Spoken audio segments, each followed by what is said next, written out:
Este curso de estática no, no lleva la intención de aprender a diseñar vigas. De hecho, el camino para el diseño inicia con estática, haciendo análisis sobre los elementos mecánicos que sufren las vigas en este caso al recibir las cargas.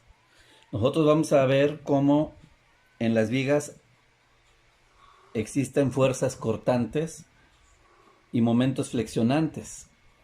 A partir de estos dos, fuerzas cortantes y momentos flexionantes, podemos hablar de que esos son los elementos mecánicos que condicionan el diseño de una viga.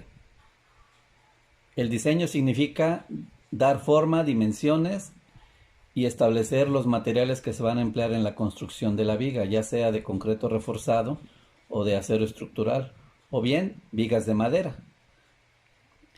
Pero todo empieza con la estática.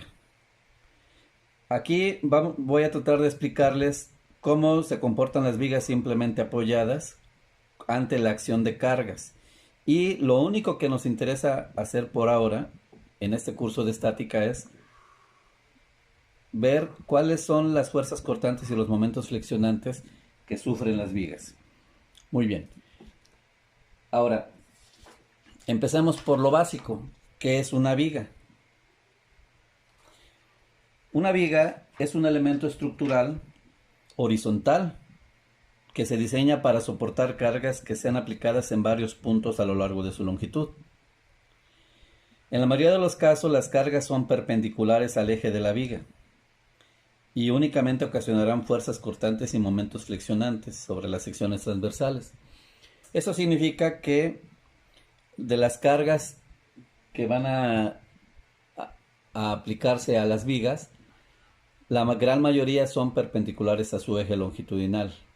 Sin embargo, en algunos ejercicios didácticos se acostumbra a colocar cargas o fuerzas horizontales o inclinadas a cierto ángulo, con lo cual, aparte de los momentos flexionantes y las fuerzas cortantes, ocurren fuerzas normales.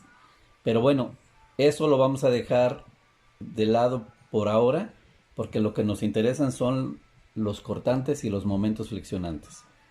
Muy bien, ahora, las vigas se apoyan en soportes. Los soportes típicos de las vigas, aquí los podemos ver.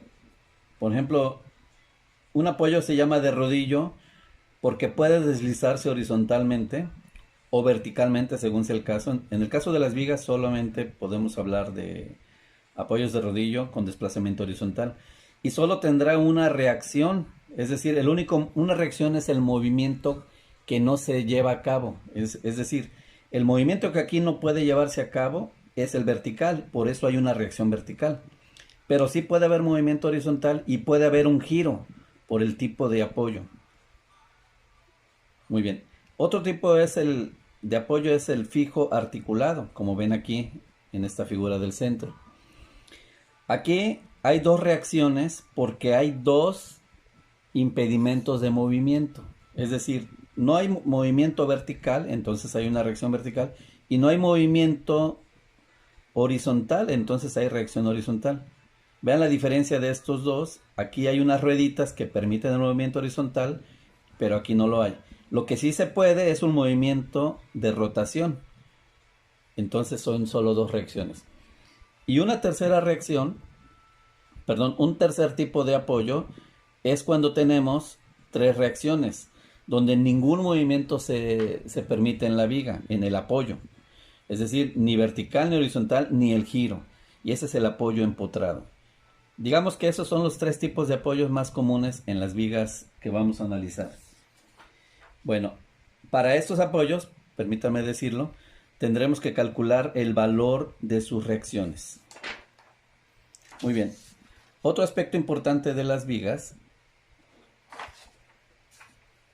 consiste en el tipo de cargas que van a estar aplicadas en ellas. Observen, podemos tener vigas con cargas concentradas, que no son más que fuerzas tipo vector, que son verticales hacia abajo, o inclusive pudiéramos tener algunas verticales hacia arriba. Pero bueno, aquí son verticales hacia abajo. Estas se les llama fuerzas concentradas o puntuales porque están en un punto determinado. Otro tipo de carga son las cargas distribuidas a lo largo de la viga uniformemente. Es decir, que la carga está dada por unidad de longitud. Cargas de este tipo es el peso propio de la viga o el peso de un muro por la longitud que éste tiene. Viga con carga distribuida en forma variable y con un par concentrado. Vean aquí, tenemos una carga distribuida, pero no es uniforme como aquí arriba. Es variable en forma triangular. De hecho, a este tipo de carga se le llama carga triangular y varía con la longitud. Y es parcial, es decir, no ocupa toda la longitud de la viga, solo una parte, en este caso 3 metros. Aquí también otro tipo de carga es cuando se aplica un momento concentrado o un par. Bueno, ese también es otro tipo de carga que vamos a analizar. Esos son los más comunes y también se pueden dar combinaciones entre estos. Es decir, una viga puede tener una carga distribuida con una concentrada y un par. En fin, hay múltiples combinaciones de carga que pueden presentarse. Muy bien, bueno, ya sabemos entonces que hay que analizar reacciones en apoyos y hay que ver qué tipos de carga los provocan esas reacciones. Bueno, ahora, el tipo de análisis que vamos a hacer, bueno, sabemos que se trata de vigas que están dentro de las estructuras estáticamente determinadas. Es decir, los análisis que vamos a hacer son análisis estático o isostático. ¿A qué nos referimos con ello? A que utilizamos las ecuaciones de equilibrio, o sea, las condiciones de equilibrio para resolver el problema isostático. ¿Y cuál es el problema a resolver? Bueno, primero, calcular las reacciones en los apoyos en una viga. A eso le llamamos el equilibrio, aquí ya cometí un error, el equilibrio externo. Bueno, aquí voy a encima. Este es el equilibrio externo, cuando calculamos las reacciones en los apoyos. Y la otra parte del problema a resolver es cuáles son las fuerzas cortantes y los momentos flexionantes. Y este es lo que le llamamos el equilibrio interno. Bueno, espero que esto no los distraiga, espero no confundirlos. Y a veces es bueno que ocurran ciertos errores para que reafirmemos las cosas. Muy bien, entonces a esto se le llama análisis estático o isostático. ¿Por qué? Solamente vamos a utilizar como herramientas las condiciones de equilibrio.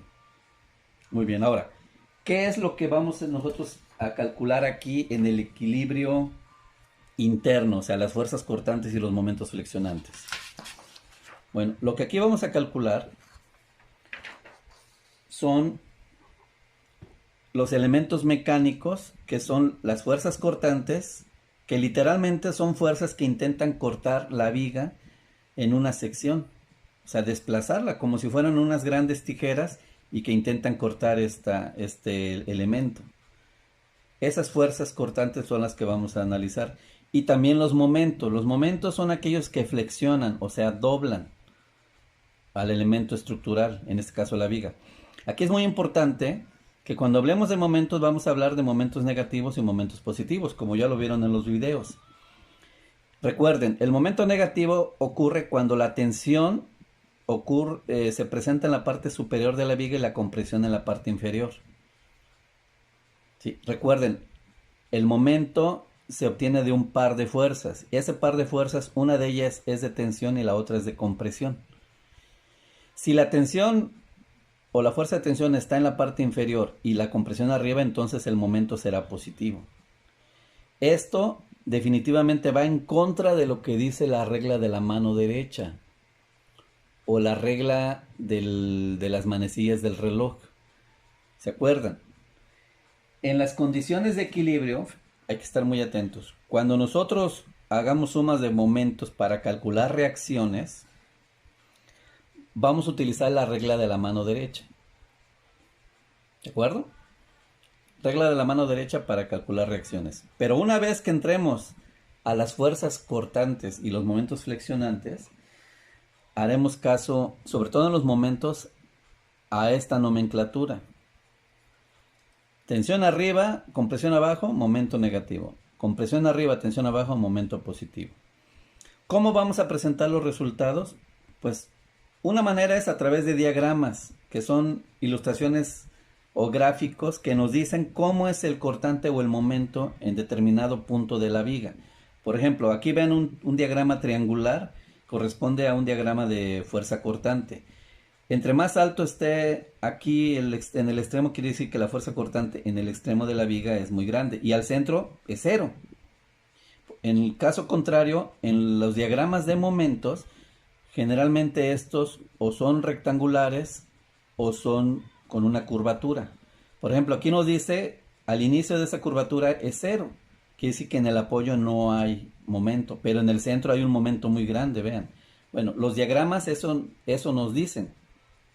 ¿Cómo es el valor del momento? No numéricamente, sino de una manera de calificarlo como mayor o menor. Eso es muy importante en cuanto a los diagramas. Otra manera de presentar los resultados es a través de ecuaciones. Vamos a generar ecuaciones de fuerza cortante y ecuaciones de momento flexionante. A partir de las ecuaciones se pueden dibujar los diagramas. Pero bueno, a continuación vamos a ver algunos ejemplos sobre cómo dibujar diagramas sin necesidad primero de hacer las ecuaciones, sino de un método simplificado directo. Pero después definitivamente tendremos que entrar en las ecuaciones, aprender cómo plantearlas. Porque cuando lleven cursos de mecánica de materiales o de diseño, necesitarán las ecuaciones para analizar otro tipo de aspectos como serían, por ejemplo, las deflexiones en las vigas. Bueno, entonces vamos a hacer una pausa para empezar a ver el primer caso.